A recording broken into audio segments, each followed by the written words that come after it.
Hello there, it's Jay here from Jay's Vintage Junk, and today, well, earlier on today I went up to a friend of mine's house because he was having a problem with his door entry system. He's got a remote gate door entry system with a camera on it, and he phoned me up complaining that his camera was just showing a blue screen.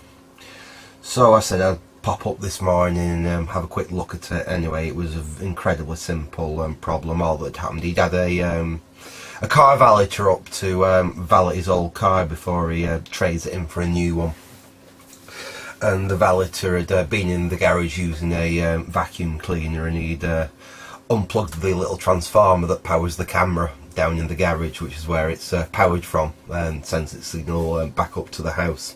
So I plugged the little transformer back in, and that got his camera and his door entry system back up and running.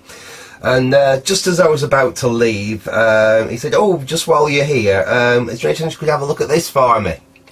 As inevitably happens, and it's not something I haven't seen before off him either. Yet again, he has my friend.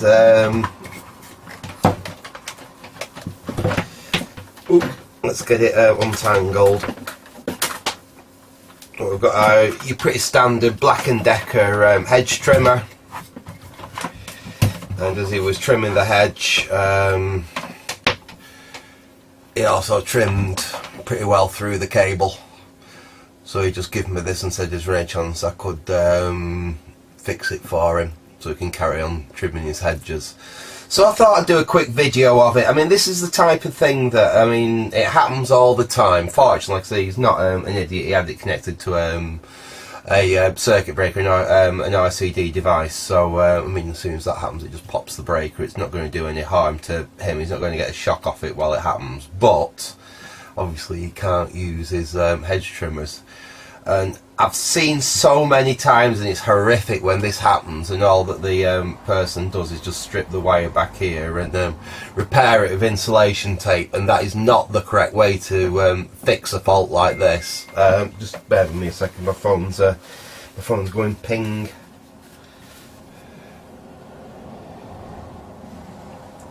I'll deal with that later anyway. Right, sorry, let's get back to this. So yeah,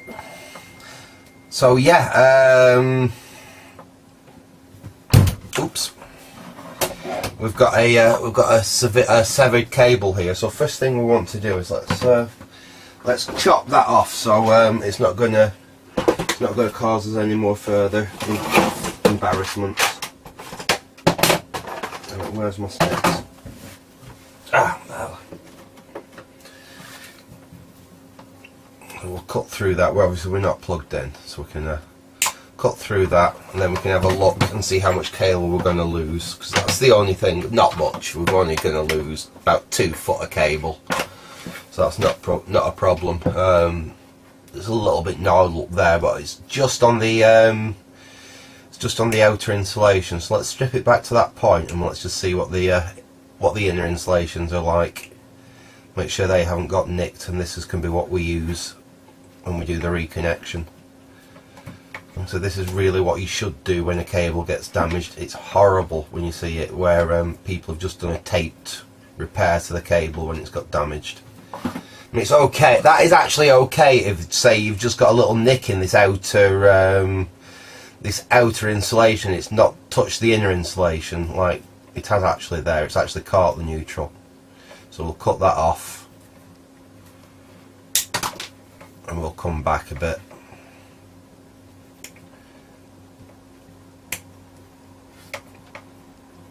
Just bend it in. You can get proper strippers to do this, but I've been doing it with a pair of side cutters for years, so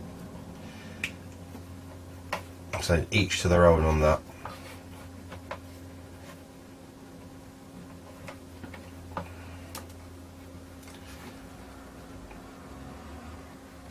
Cut that. Right, hopefully we can, there we go, strip that back. So at least we've got a decent cable there we can make a new good connection with. Right, so we've put that out of the way for now, and let's deal with this. I need a Phillips screwdriver. Now I know this thing by the back of my hand because this has got to be the 5th or the 6th time over the years. Me and my friends own this trimmer for quite a few years now.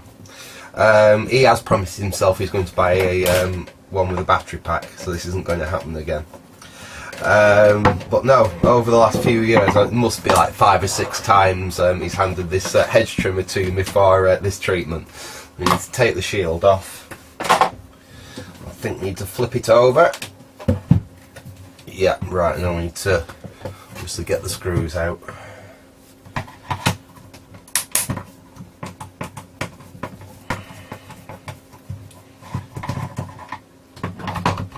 This was probably made, I don't know, early 2000s. It could even be from the 90s.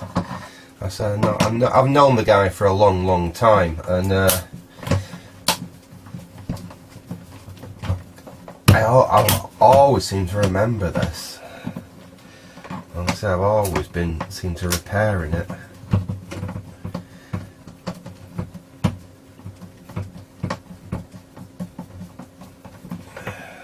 Let's get them screws out.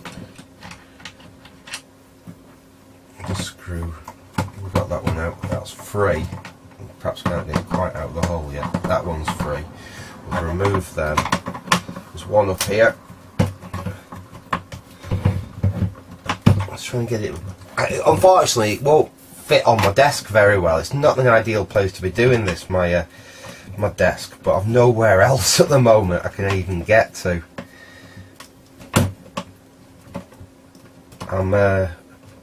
I am working on a decent workshop at the moment. In fact, that's what I've been working on today when I wasn't doing other jobs. I'm taking some trees down so I can move my current shed, and where my current shed is where my new workshop's going to be. But it is quite a lot of work actually, and there's only me at the moment doing it, although I'm hoping to get a friend of mine up at one of these weekends to help me actually move the old shed. Right, anyway, we've got all the screws out. I think hopefully we can get this thing apart now. Oh no, have I missed a screw? I've missed a screw, there's another screw there. Well, that's the problem with doing this from the angle I'm at. It's where I've got the camera and everything. If I have it the other way around, you're not going to see anything. Right, let's try again. Is there another screw? Have I missed? No, that's out, that's out, that's out, they're out. It should. In fact, let's get a flatty.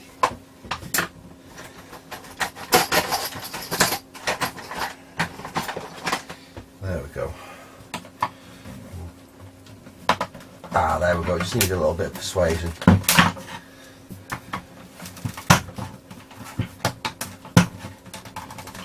Come on, there we go. I can take that off. That screw's just holding on a little bit.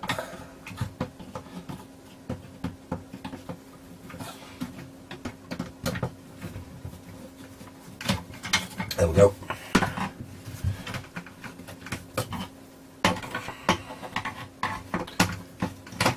There we are. And we're in. And as we can see, it's actually really simple to replace the, repair the flex on one of these. I think they do this with the actual notion that people are going to cut through the flex.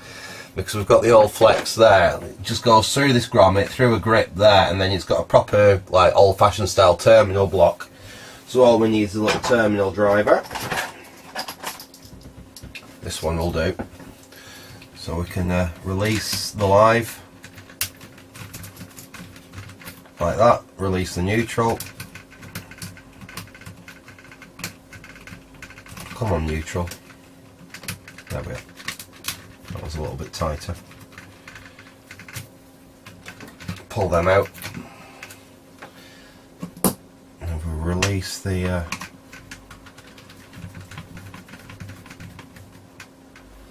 card grip.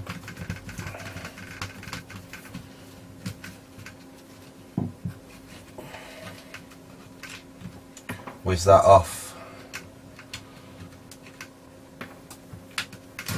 pull that out, because obviously we want to reuse the actual rubber part, but we can just pull that bit of cable off and that can go in my spare bits of cable drawer.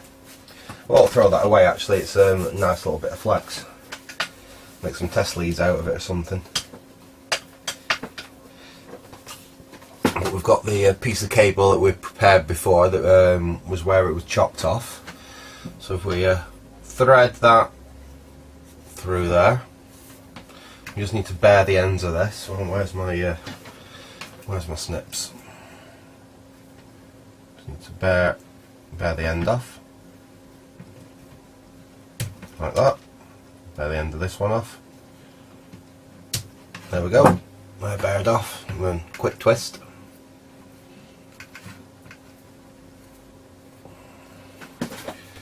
And then we can reconnect them where they came from. So we shove that in there, like that.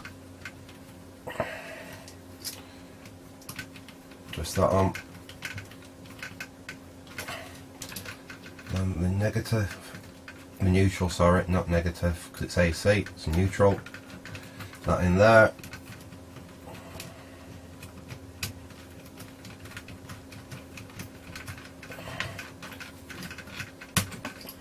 Really quick little tug on them just to make sure that the wire's in nice and tight, which it is. Then we can thread that back, put the grommet back in position. Now, how did you come out?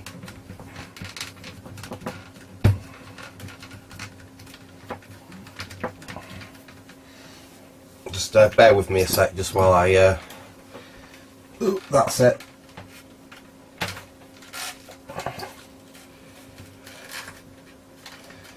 There we go. Ooh, sugar. That's the grommet. Push back in position there. I didn't really want to pick this up because I have dislodged the motor, which is going to be some fun to get to sit back where it's exactly meant to go again. But let's finish off doing this, and then we can worry about reassembling that part. All we need to do now is put this little cable strain relief on. Put the screws back in.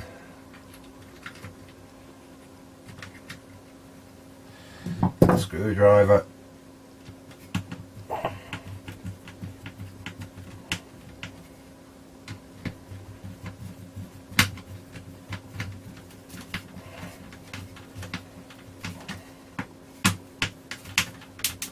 Right, okay, that's fixed. Now we've just got to put the thing back together. So we'll get the top cover back on, and hopefully we can get this to snap back in. I might have just to put this on my knee a second while I just faff with it, because the motor did move, unfortunately, slightly out of position.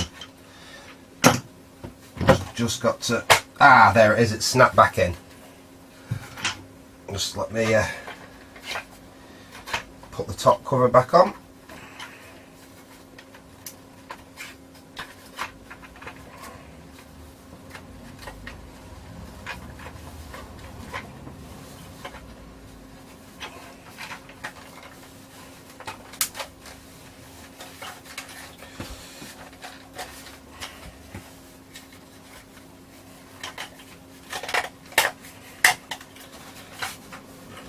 Right. Ooh.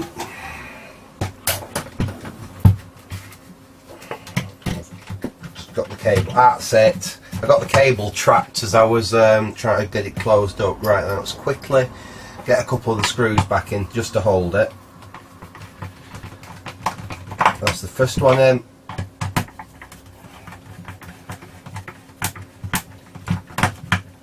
Second one in.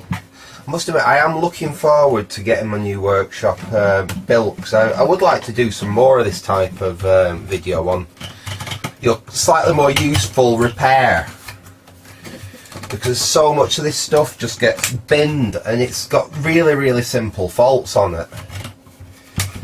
I've beggared something up here though, because that's not going that's not clipping in where it should. Sugar lumps. Well, that was nothing important. Just move that. No, that's not sitting square where it should. Why is that not going in there? I'm going to have to take the screws back out again, aren't I? Shit.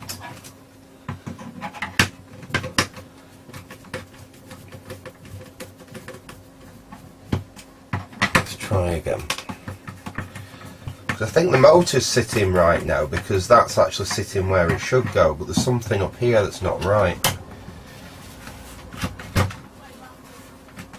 There we go. Let's get that back out. Now that looks okay, because that's the safety switch. Basically, that has to be pushed in before you can actually activate the switch. So that's not catching. That's not fouling on anything. There's nothing there fouling. Let's just try. See, that's what it is. You see, there's a little pin in there that you've got to line up to make that. It's like the pivot point for that switch, and I don't think that was for that. I don't think it was quite in line.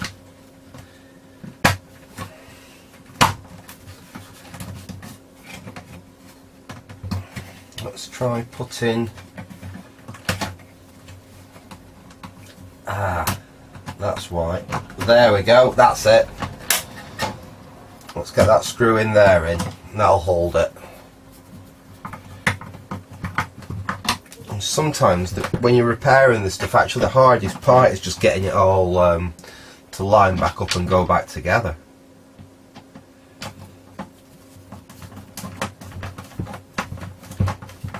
Right.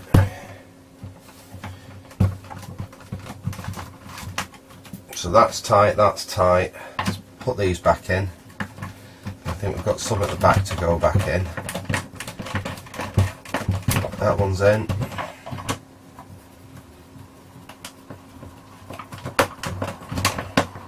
That one's in. So we've got one there, I think. Or has that got a hole? Has that got a screw in it? Oh yeah, that's got a screw in it. So it's just two at the back there. Tighten this one up, screw them two in. Put the guide back on it, and we'll give it a quick whiz and see if it works. And then it's back to my friend. And he can finish off doing his hedges. Because I think we've still got a good day tomorrow. I think it's meant to start raining on Wednesday, which is a bit of a shame. I'll have to see if I can get this tree that I'm cutting down actually finished being cut down before then. I can crack on with the new workshop. Right, so let's just give that a quick. That's working. Yeah, so the safety's working on it. You can hear, because if you pull the trigger with the safety not actually pulled, let me see if we can get on shot, it makes a different noise. You see, it doesn't make a very positive noise when you hold the safety in. You actually get a click from the switch. So we're happy with that. Let's put the guide back on.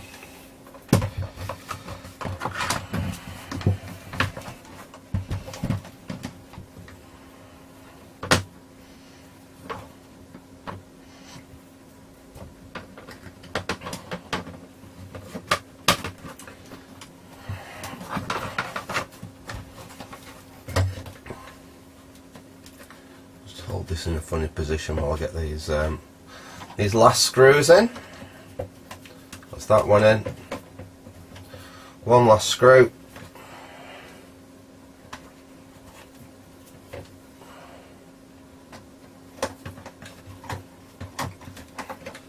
There we go. Right. There we go. That's one repaired hedge trimmer, hopefully. I mean, we'll give it a quick test now. If it doesn't fire up, it might be that it did actually pop the fuse in there. But there was no point in checking that before we actually did the repair to the thing. So I'll plug it in, and we'll see whether it actually works. So I'll just hold the safety in. No, it's dead. So next thing to look at, let's unplug it. And we will we'll just have a quick check of the old fuse in the plug. because there is a chance that with it shorting that cable, with it cutting the cable, it did actually short and it actually popped the fuse in here. So let's have a look.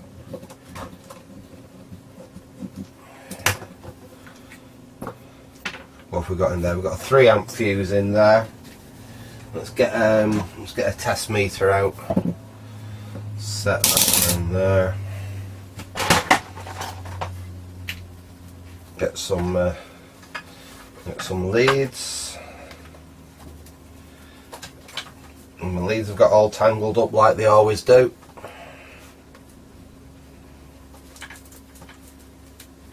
Come on, untangle.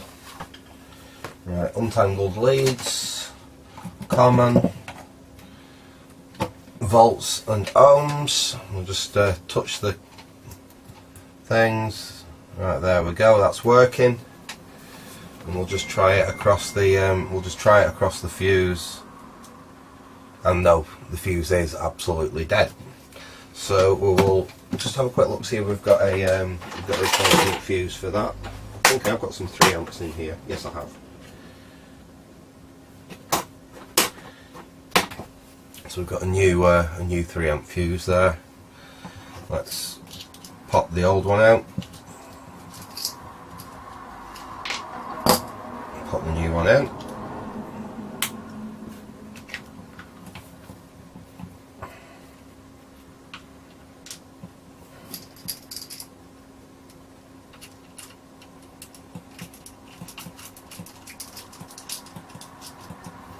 There we go. I can switch that off. And let's give it one last. Let's give it one more try and see if that's sorted it. So we'll plug it back in. Once again, let's just hold the safety.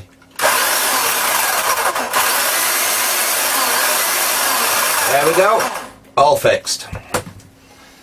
So yeah, okay, yeah, it does take longer to do it properly than with a bit of insulation tape and just taping up your chopping the cable, but I think you must agree it is far better to do it properly and just, I mean, it's not hard, it just takes, you know, that little bit of extra time, but then you've got a proper repair to the actual unit rather than a bodge. So I hope people might have found that a little bit useful. Like I say, I just thought I'd do a quick video showing a very simple repair to like a garden tool. But yeah, I hope you found that useful. Thanks for watching and goodbye.